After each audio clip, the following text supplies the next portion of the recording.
Jail में बंद रूसी के विपक्षी नेता और राष्ट्रपति पुतिन के विरोधी एलेक्सी नावल्नी ने बयान दिया है कि जेल में उनका दर्जा बदलकर आतंकवादी का किया गया है।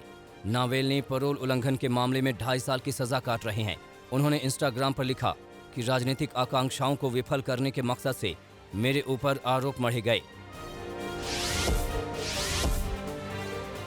सर्बिया के राष्ट्रपति अलेक्जेंडर वुसिक और अजरबैजान के राष्ट्रपति इल्हाम अलीयेव ने बेलग्रेड में सोमवार को गुटनिरपेक्ष आंदोलन के शिखर सम्मेलन की शुरुआत की।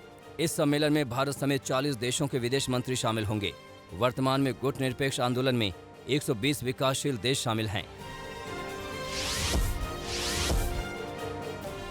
उत्तर कोरिया के नेता किम जोंग उन ने सोमवार को अपने अधिकारियों से लोगों का जीवन स्तर सुधारने की अपील की है।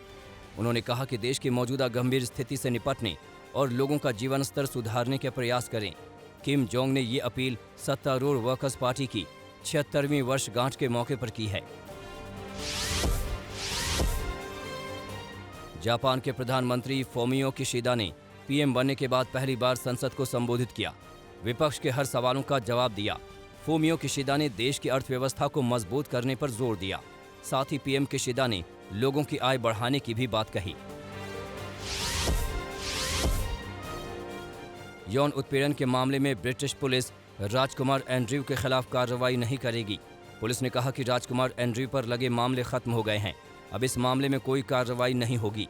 राजकुमार एंड्रयू पर नाबालिग लड़की की तस्करी और यौन उत्पीड़न के आरोप लगे थे और उन्होंने इस मामले को कई बार खारिज भी किया है। अर्थशास्त्र के लिए नोबेल पुरस्कार 2021 की घोषणा कर दी गई है। 3 अमेरिकी अर्थशास्त्रियों डेविड कार्ड, जोशुआ डी एंग्रेस्ट और गुइडो इम्बेंस को अर्थशास्त्र के 2021 के नोबेल पुरस्कार से सम्मानित किया गया है। तीनों अमेरिकी अर्थशास्त्रियों को अनपेक्षित प्रयोगों और प्राकृतिक प्रयोगों से निष्कर्ष निकालने पर काम करने के लिए ये सम्मान दिया गया है।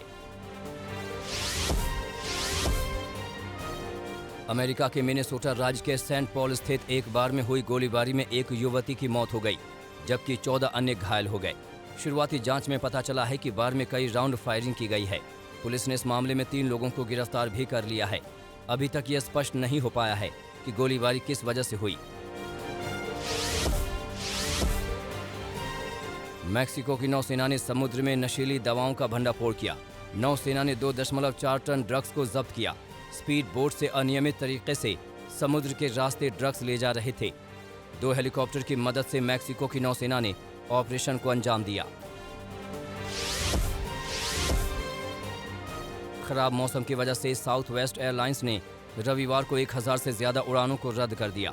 फ्लाइट्स रद्द होने की वजह से बोस्टन के लोगान हवाई अड्डे आए यात्रियों को काफी दिक्कतों का भी सामना करना पड़ा। शनिवार को साउथ वेस्ट एयरलाइंस ने 800 से अधिक उड़ानें रद्द कर दी थीं। जर्मनी के स्टार टेनिस खिलाड़ी अलेक्जेंडर ज्वेरेव 2021 एटीपी के फाइनल में जगह बनाई है। सेमीफाइनल में अलेक्जेंडर ने अमेरिकी खिलाड़ी जेनसन ब्रुक्सबी को 6-4, 3-6, 6-1 से हराया। एटीपी फाइनल का मुकाबला 14-21 नवंबर के बीच ट्यूरिन के पाला एल्पिटोर स्टेडियम में होगा।